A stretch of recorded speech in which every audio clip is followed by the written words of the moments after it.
दिनै जोङो नैबे चिरां जिल्ला दुलाराय बर' फरायसा आफादनि गाहाय मावख' काजलगावआव जों बे न'ब्लाङाव ज' जादों आरो बेवहाय गासै मोन 14 बर'नि जेनाखि माहारियारि आफादफोर बेवहाय जों ज' जानानै सावरायदों जे आथिखालाव आसामाव मोनद' जेनाखि हारिफोर बिसोरो गावसोरखौ एसटि खालामनांगौ होननानै जि दाबि खालामबाय थादों बिथांमोनाल' दाबि खालामाखै दिनैनि दिनाव आसाम सरकाराबो थोंजोङै बिथांमोनखौ मदद खालामदों आसामाव थानाय गोबां जेनाखि राजखान्थि हान्जा फ्राय गासैबो मदद खालामदों बेखौ जों दिनै नुनो मोनदों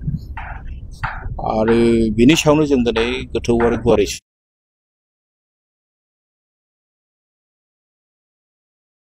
मा खहा जागोन आरो बेजों बे जुदि जायोब्ला जोंनि आथिखालाव एसटिफ्रा जोंहा बेसेबां इयुनाव खहा जानो हागौ बेनि सायावबो जों सावरायदों दा जोङो स्पष्ट मोनसे खोथाखौ बुंबाय जे जिनेखि मोनद' हारिफोरनो एसटि होनांगौ होननानै जिनेखि दाबि खालामबाय थादों बेखौ दिनैनि मेला स्पष्टभाबै जों नुदों जे जोंहा बेवहाय आपत्ति दङ आरो आपत्तिया मा बिथिङाव दङ बेनि सायावबो जों दिनै एनालाइज खालामदों जोङो मोनसे खोथाखौ स्पष्ट बुंबावगोन जुदि जोंहा जेनेखि थाखानाय एसटिफ्रा बे एसटिफ्रा जुदि जेबो खहा जायाबा इयुनाव बिथांमोननि जेनेखि साखरि बाखरि एडमिसन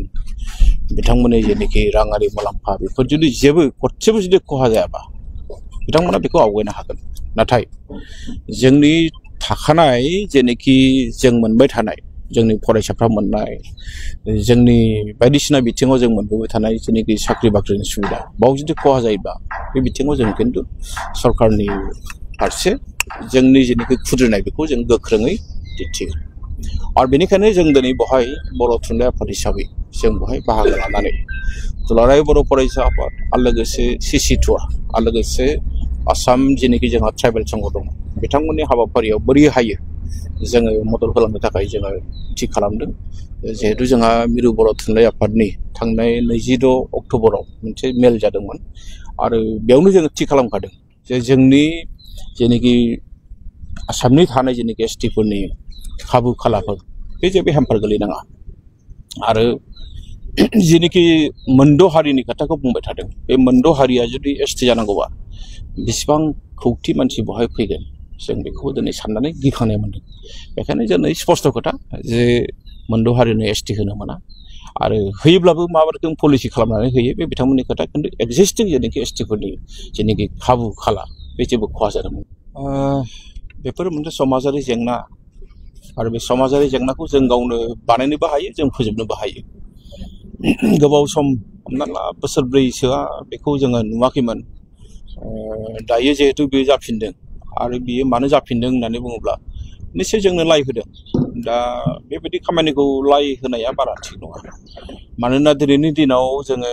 सुबुं सम्पद बानायनांगौ गासै बिथिङावनो जोङो जोंनि फरायसाखौ जोङो सम्पद बानायनांगोन जोंनि न'खरनि जेनेखि सुबुं बिथांमोना माने न'खरनि रांखान्थियाव गोसो होनांगोन फ्राय गासैबो माने खामानि दामानियावसो जों गोसो होनांगौ आरो बेफोरबायदिया जेब्लानाखि जागोन समाजा गोबां जेंनाजों मोगा मोगि जानांगौनि गिनांगौ थायो बेखायनो जों खावलायगोन जायफोर बेफोरखौ थुलुंगा होदों जाहाथे बिथांमोना एसे नोजोर होयो मानोना बेफोरो हारि दानायाव हेंथा जागोन बर' हारिखौ बड'फाया जेरैबायदि बुंदों माने गेरेमसा हारि दानायनि बाथ्रा बे गेरेमसा हारि दानायाव बे गोख्रों मोनसे हेंथा जागोन जोंनि राव जोंनि थुनलाइ जोंनि हारिमु जोंनि सिनायथि जोंनि थामोनथाखौ जों मुलुगाव गोसारहोनायाव मिथिहोनायाव बेफोरो मोनसे गाज्रि गोहोम खोलैगोन बे बाथ्राखौ जों नुनो मोनो बेखायनो बर' थुनलाइ आफादनिफ्राय गुरैयै खावलायनाय जायफोर बिथांमोना बेखौ लाइ होदों बिथांमोना एसे सानै होयो जाहाथे जि जाबाय बेनिफ्राय लासैनो बेखौ आरोबाव बन्द' खालामफिनो